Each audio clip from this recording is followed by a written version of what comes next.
গণসংহতি আন্দোলনের আজকে পঞ্চম সম্মেলন। এই সম্মেলনের আজকে এই অধিবেশনে সভাপতিত্ব করছেন জনাব জুনায়েদ সাকি। মঞ্চে ভবিষ্ঠ আছেন আমাদের জাতীয় সম্মানিত নেতৃবৃন্দ এবং গণসংহতি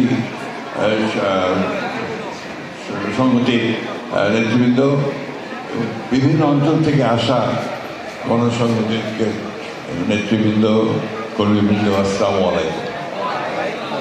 আমার সঙ্গে জুনায়েদ সাকির পরিচয় হয় আমার অত্যন্ত ঘনিষ্ঠ বন্ধু, ঢাকা বিশ্ববিদ্যালয়ের ইতিহাস বিভাগের অধ্যাপক ডক্টর আহমেদ কামালের বাসায়। প্রথম আলোচনাতেই আমি তার প্রেমে পড়ে যাই।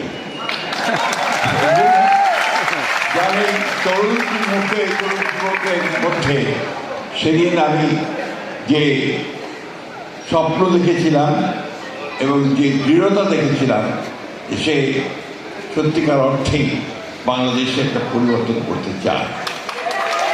আমি আজকে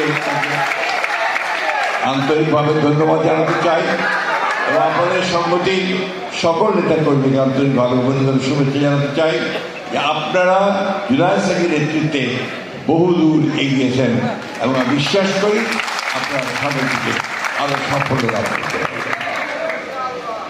আমাদের এবি পার্টির মঞ্জু সাহেব একটা চ্যালেঞ্জ করেছেন, আমি চ্যালেঞ্জ অ্যাকসেপ্ট করেছি।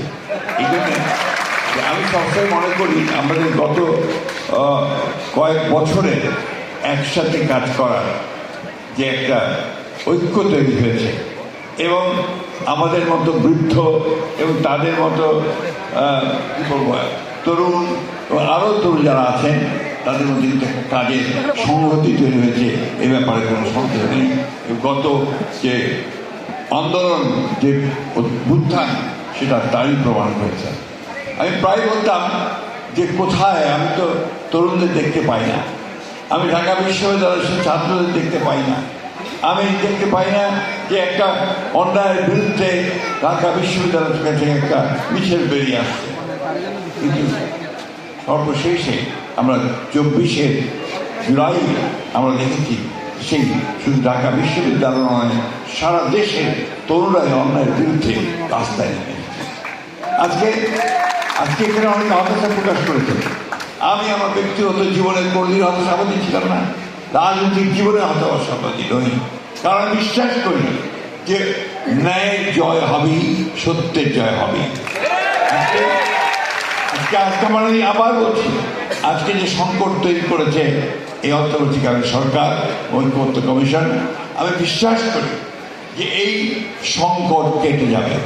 এই দেশের মানুষ কখনো পরাজয় বরণ করে না, পরাজয় বরণ করেনি, পরাজয় বরণ করবে না। বন্ধুগণ, আমাদেরকে সবসময় একটা কথা মনে রাখতে হবে যে এই দেশটা আমাদের, এই মানুষগুলো আমাদের, এবং তাদেরকে ঐক্যবদ্ধ করে আমাদের সমস্ত যে চক্রান্ত, সমস্ত যে আপনার ষড়যন্ত্র আমাদের বিরুদ্ধে হচ্ছে তাকে পরাজিত করতে হবে। এখানে আমরা বিভিন্ন দল করতে পারি, বিভিন্ন মত থাকতে পারে, বিভিন্ন পথ থাকতে পারে। একটা বিষয় আমরা সবসময় ছিলাম, বাংলাদেশের ব্যাপারে সবার আগে বাংলাদেশ, এ ব্যাপারে আমাদের কোনো সন্দেহ নেই।